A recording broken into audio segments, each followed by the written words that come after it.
बातचीत कर रहे हैं, सीधे उसी का रुख करते हैं अब हम।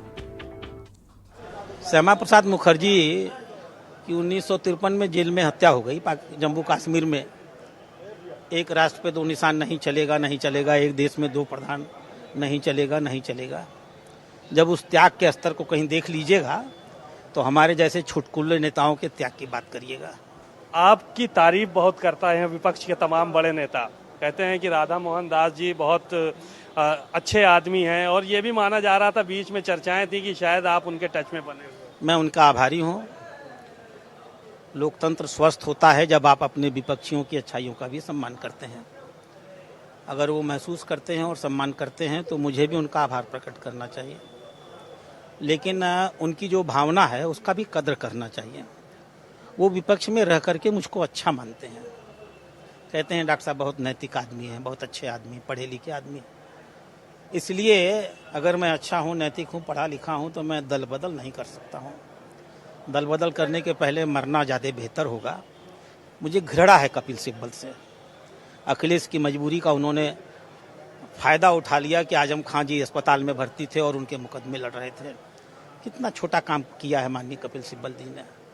क्या नहीं दिया उनको कांग्रेस ने? राज्यसभा दिया, लोकसभा दिया, 5 विभागों को मंत्री बनाया, खरबपति बन गए कांग्रेस का नाम लेते लेते। और थोड़ा सा कांग्रेस का जहार कमजोर हुआ तो चूहे की तरह कूद के चले गए। तो अखिलेश जी हमसे खुद उम्मीद नहीं करते हैं कि मैं दल बदल करूंगा।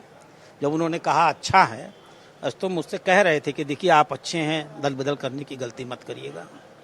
तो मैं अखिलेश जी की बात माना और मैंने दल बदल नहीं किया। जयंत चौधरी को लेकर क्या कहेंगे? उनका भी राज्यसभा जाना तय माना जा रहा है। अभी हम लोग जयंत चौधरी जी को राजनीतिक दृष्टि से बहुत संज्ञान में नहीं लेते हैं, हल्का मानते हैं। समाजवादी पार्टी है हमारी विरोधी पार्टी, हम इसको मानते हैं और स्वीकार करते हैं। जयंत चौधरी जी को अभी अपने पश्चिम में स्वर्गीय अजीत सिंह जी की जमीन खोजनी चाहिए।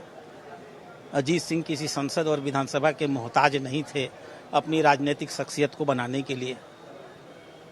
मैं गलत कह रहा हूं तो कहिएगा। मेहनती कैद किसी सत्ता के मोहताज नहीं थे। समाज के अंदर नियंत्रण करने का काम भारतीय जनता पार्टी ने सत्ता से नहीं किया है, समाज के अंदर काम करके किया है। उनको अभी समाज में खटना चाहिए। बहुत एक आखिरी सवाल ये था कि उत्तर प्रदेश के लिए क्या खाका है दिमाग में आपको? राज्यसभा जाएंगे वहाँ क्या? वो खाका तो योगी जी बुन रहे हैं, और मैं भारतीय जनता पार्टी की प्रदेश इकाई माननीय बंसल जी के नेतृत्व में मैं योगी जी के बुने हुए खाके को, जो मेरा दायित्व दिल्ली में दिया जाए मुझे करना है, मैं उसका प्रयास करूंगा। हमें इस बात का दुख होता है कि उत्तर प्रदेश देश का सबसे बड़ा प्रांत है। देश की आज़ादी की लड़ाई में इसकी सबसे बड़ी भूमिका रही है। यहाँ के लोग बहुत संघर्षशील रहे हैं। करीब करीब 45 ऐसे देश हैं जिनको हमने जिंदा किया है, जहाँ भारतीय संस्कृति उत्तर प्रदेश के माध्यम से फैली है। और हमें दुख है कि इस उत्तर प्रदेश को आज़ादी के 70 सालों में अगर 5 साल ये छोड़ दें योगी जी के, तो हम पिछड़े के पिछड़े रह गए। अब हमारी सरकार में ऐसा आया है कि हम 5वें स्थान से बढ़ करके हम दूसरे स्थान पर पहुंच रहे हैं। तो हम लोगों का सपना होगा अपनी सरकार और अपने संगठन के नेतृत्व में उत्तर प्रदेश को देश का सर्वोत्तम प्रदेश बनाने का। बातचीत के लिए शुक्रिया।